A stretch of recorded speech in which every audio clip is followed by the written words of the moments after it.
आज की इस कथा में मैं आपको दो छोटी छोटी कथाएं आज सुनाऊंगा पहली बार कि अहंकार कैसे अच्छे बुरे सात्विक तामसिक किसी के भी पास तक पहुंचता है। पहली कथा लंका के राजा रावण की।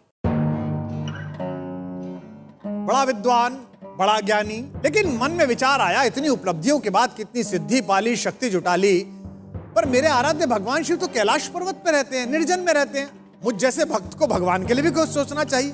अब अहंकारी का दुस्साहस देखिए कि जिनकी नेत्र की एक पलक बदलने से, एक भ्रकुटी से लय प्रलय में परिवर्तित हो जाती है, ऐसे भोलेनाथ को रावण शिफ्ट कराने निकला लंका। पहले तो उसने भगवान शिव से लंका में निवास करने की प्रार्थना की, पर जब वो एप्लीकेशन पेंडिंग पड़ी रही, उत्तर ही नहीं मिला, तो रावण ने सोचा यार भगवान से भी क्या पूछना, मुझ में जब इतना बल है, दुनिया उठा ली, तो कैलाश को उठा के यहां ले आता हूं, शिफ्ट कर लेता हूं और भगवान समेत तीनों लोग यहां पर बस जाएंगे। रावण ने कैलाश पर्वत को उठाना चाहा। जब कैलाश पर्वत के नीचे जाकर उसने जोर लगाया तो हल्की सी हलचल बढ़ी, जीव जंतु भयभीत हो उठे। जब रावण ने थोड़ी और ताकत लगाई तो कैलाश थोड़ा सा और ऊपर उठा। तो भगवान शिव ने सोचा कि अब काफी हो गया, अब अपने शिष्य को जरा थोड़ा बताया जाए कि बल क्या होता है।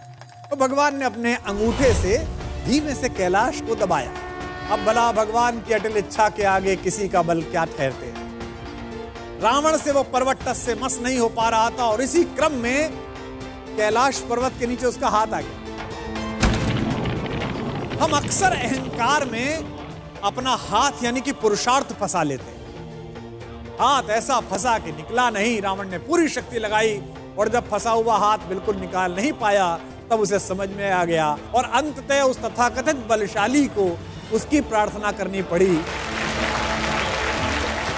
भगवान शंकर ने इस प्रार्थना को सुना और उन्हें समझ आ गया कि अब इस मूर्ख को, इस अहंकारी को अकल आ गई है।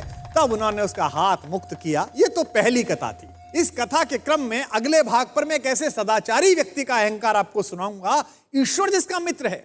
आप सब जानते हैं कि महाभारत की लड़ाई विश्व की सबसे बड़ी लड़ाई थी। अर्जुन जब कर्ण जैसे महारथी और दुर्योधन जैसे महाबली की सेना को पराजित करने के बाद महाभारत का विजेता बन गया, तो उसे लगने लगा कि ये तो उसका निजी पराक्रम है, उसके बाणों में बल है, पुरुषार्थ है। अर्जुन मन ही मन इस बात पर इठलाते हुए अपने रथ पर सवार होकर युद्ध भूमि से लौट रहा था। जब अपने शिविर के आखिर में पहुंच गए तो उसके रथ पर बैठे हुए मधुसूदन सारथी भगवान श्री कृष्ण ने कहा, पार्थ रथ से नीचे उतर जाओ। उसने श्री कृष्ण से कहा कि माधव आप सारथी, आप उतर जाइए, मैं भी उतर जाऊंगा। श्री कृष्ण ने कहा, नहीं मित्र, तुमसे कह रहा हूं तुम पहले नीचे उतर जाओ। जब यह विवाद थोड़ा बढ़ा तो अर्जुन के ठीक पीछे खड़े हुए धर्मराज युधिष्ठिर ने कहा, द्वारिकाधीश अगर कोई बात कह रहे हैं तो उसमें कोई संकेत है।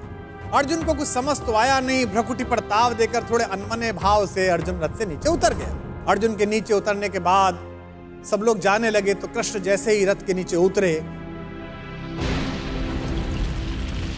रथ में एक भयंकर विस्फोट हुआ और रथ छोटे छोटे टुकड़ों में बट गया। विजय का सिंहासन सामने देख रहा था जो अर्जुन, जिसके सिर पर विजय का ताज था, उस अर्जुन ने पलट कर देखा तो माधव मुस्कुरा रहे थे और रथ जल रहा था।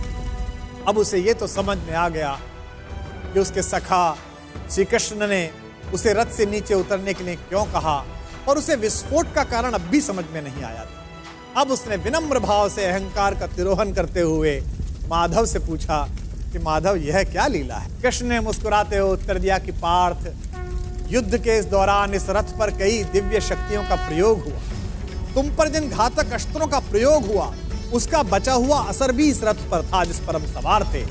लेकिन वे सारे अस्त्र शस्त्र और वे घातक शक्तियां केवल इस कारण से काम नहीं कर रही थी कि मैं वहां उपस्थित था। अगर आज मैं इस रथ से तुमसे पहले उतर जाता अर्जुन, तो इस युद्ध को जीतने के बाद भी तुम जीवित ना हो। अर्जुन की आंख खुल गई। उसे यह एहसास हुआ कि विश्व की जिस सबसे बड़ी विजय को वो अपना निजी पराक्रम मान रहा है, वो केवल उसकी उपलब्धि नहीं बल्कि उसमें ईश्वर के उस अंश की सद्भावना है जिसे मधुसूदन भुवन मोहन कन्हैया कहा जाता है।